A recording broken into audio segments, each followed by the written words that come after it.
बगैर दाढ़ी के मरना मत, ये सोच लेना बगैर दाढ़ी के मरना नहीं है। ये बहुत बड़ी नेमत है मेरी सरकार की। हाँ, सुन्नत है प्यारे आका की, तवज्जो करें। जवान जब रिश्ता हुआ ना उसका तवज्जो है, रिश्ता हुआ, मैं चाहता हूँ आज इस रात की महफिल में आज कुछ सबक ले जाए। फजीलतें तो बहुत हो गई, अब थोड़ी नसीहतें भी हासिल कर लो। हाँ, बस तवज्जो करें इस बात पर कि जवान का रिश्ता हुआ उस वक्त दाढ़ी नहीं थी। इत्तेफाक से शादी से पहले बाप के साथ उम्रा करने चला गया, नबी के रोजे पे पहुंचा, ख्याल आया आका के मजार पे आया और दाढ़ी नहीं है, रोने लगा जवान। मुस्तफा के रोजे पे रो के तौबा की कि हुजूर आज के बाद दाढ़ी नहीं मुड़ाऊंगा। वापस आया, 2 महीने का अरसा गुजरा, बारात जब गई तो तब दाढ़ी निकल आई, काफी बड़ी दाढ़ी हो गई थी 2 महीने। ससुराल के दरवाजे पे जब बारात पहुंची तो ससुराल वाले देख के कहने लगे साहब ये दूल्हा कौन है? कहने लगे ये वही है ना जिसके साथ रिश्ता किया था। उन्होंने कहा हमने इसके दाढ़ी वाले के साथ तो रिश्ता नहीं किया था, हमने जो रिश्ता किया था क्लीन शेव के साथ रिश्ता किया था। हाँ, हमने क्लीन शेव के साथ, इसकी दाढ़ी नहीं थी। जैसे इतनी बात सुनी ना तो लोग कहने लगे कि हाँ अब दाढ़ी रख ली है। लड़की के घर वालों ने कहा नहीं साहिब हम निकाह तब करेंगे, पहले लड़के को दाढ़ी मुंडाना पड़ेगी। जैसे इतनी बात लड़के ने सुनी है, लड़का आया बाप के पास बैठा है। बाप ने कहा बेटे ये घर की खेती है, दोबारा निकल आएगी, आज हमारी पगड़ी की लाज रख ले, इज्जत बचा दे, बेटे दाढ़ी मुंडा दे, अगर खाली हाथ गए रुसवा हो जाएंगे। जैसे इतनी बात बेटे ने सुनी, अपने बाप का हाथ पकड़ के कहता बाबा जरा सच बताना 2 महीने पहले मुस्तफा के मजार पे हम साथ थे? हाँ बेटे साथ में थे। कल तुम नबी की जालियों के आगे तड़प के रो रहे थे, मैंने तुम्हें गोद में लेके संभाला था और मैंने कहा था बाबा इतना क्यों रो रहे हो? तो तुमने कहा था मैं मुस्तफा के मजार के बगैर जिंदा नहीं रह सकता। और मैंने तुमसे ये भी कहा था बाबा कमरे पे चलते हैं, तब तुमने कहा था 8 दिन नबी के कदमों में पड़ा रहने दे। उसके बाद जवान ने कहा था बाबा जरा सच बताओ वो रोना कैसा था और आज दाढ़ी मुलाना कैसा है?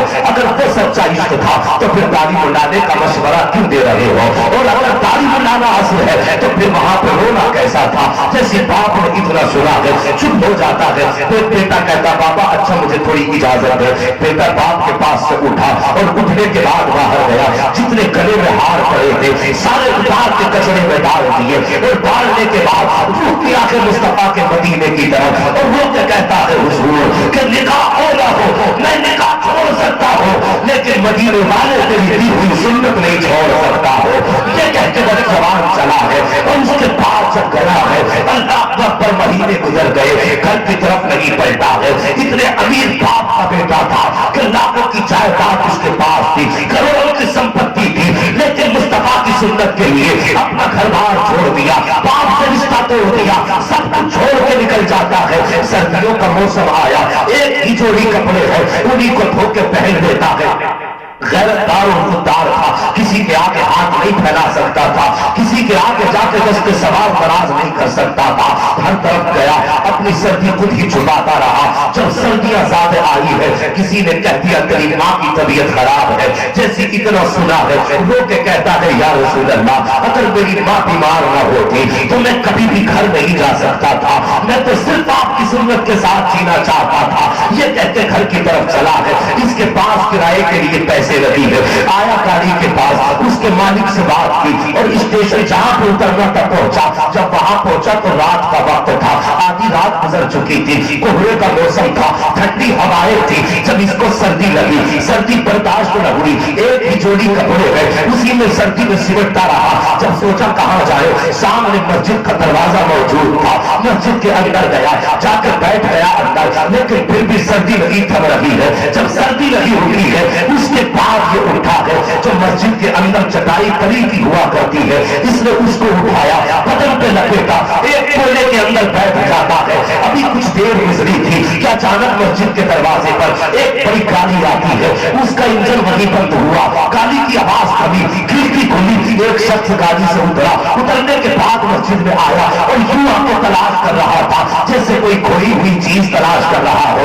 जैसे कोई गुमशुदा चीज तलाश कर रहा हो। इस तरह देखते जब उसको कुछ दिखाई न दिया उसके बाद वो मस्जिद के कोने में गया और जाने के बाद उसने मस्जिद के कोने में जाके वो धीरे से दरी हटाई है, दरी हटा करके जवान का हाथ पकड़ा है और पकड़ के कहा था तू ही वो जवान है जिसको मुस्तफा ने अपना महबूब करके पुकारा है, जिसको अपना हबीब करके पुकारा جاتا ہے, کہتا کیا بات کہہ رہے ہو, میں سمجھا نہیں ہوں. تب اس نے کہا تھا بیٹے میں تو اپنے بستر پہ آرام سے سویا تھا, میں تو بڑے کمبل اوڑھ کے سویا تھا, میرے خواب میں مصطفیٰ تشریف لاتے ہیں اور فرماتے اٹھ جا, تو بستر میں لیٹا ہے, میرا بیٹا مسجد کے اندر سردی میں بیٹھا ہوا ہے, جا اپنے گھر لے کے آ جا, اسے گھر میں بستر بھی دے دے, اور میں کہتا ہوں کہ اس بیٹے کو بستر بھی تجھے دینا ہے, بیٹی کا رشتہ بھی تجھے دینا ہے. اتنا سنتا ہے, زبان کا ہاتھ پکڑا ہے, پکڑنے کے بعد گھر لایا ہے. جیسی صبح کا سویرا ہوا,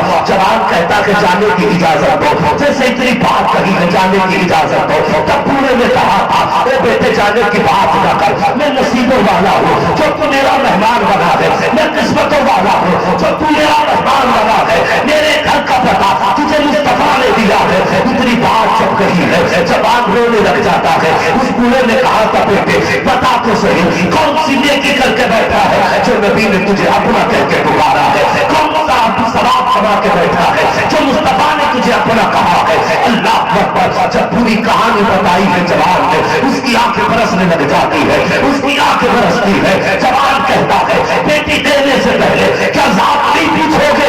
اس نے کہا تھا ذات پوچھنے کی ضرورت کیا ہے, اور کسی بیٹی کا رشتہ اس کا باپ کیا کرتا ہے, کسی کا رشتہ بیٹی کا بھائی کیا کرتا ہے, کسی کا رشتہ کام کا پردھان کیا کرتا ہے, کسی بیٹی کا رشتہ کام کا زمیندار کیا کرتا ہے. لیکن میں خوش نصیب ہوں کہ میری بیٹی کا رشتہ مدینے کے تاجدار نے کر دیا.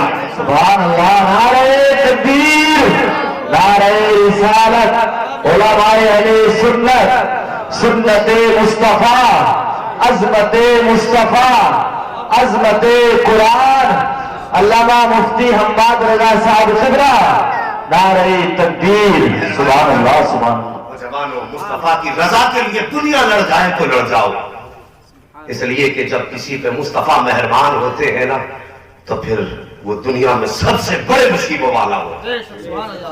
جسے سرکار کی طرف سے حمایت مل جائے پھر کیسا کمزور ہے وہ. اور کسی نے پوچھا نہیں تھا علی خیبر کا دروازہ کیسے اکھاڑ دیا, مسکرا کے کہا تھا مجھ میں کوئی کمال نہیں, سارا کمال مدینے والے. بے شک, سبحان اللہ.